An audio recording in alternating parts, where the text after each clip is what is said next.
किशोरी पेडणेकरांनी जुहू बीचवर पाहणी केली। नाल्यातील कचरा समुद्रात गेल्यानं प्रदूषण झाले। सत्ताधारी केवळ सभागृहात मास्तर बनतात, निळा समुद्र काळा झाला अशी टीका पेडणेकरांनी केली। जय महाराष्ट्रनं कचऱ्याची ही समस्या समोर आणली होती आणि त्यानंतर पालिकेच्या विरोधी पक्षनेत्या किशोरी पेडणेकर यांनी स्वतः जुहू बीचवर जात याची पाहणी केली।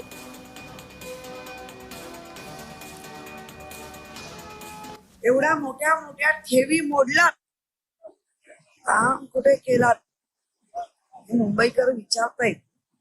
आज इथे सांगितलं जात आहे सकाळी 75 लोक आणि संध्याकाळी 75 लोक महापालिकेचे काम करतायत, कुठल्या तरी संस्थेला दिलंय, पण आता मी बघतोय तर 15 पण लोक नाहीये।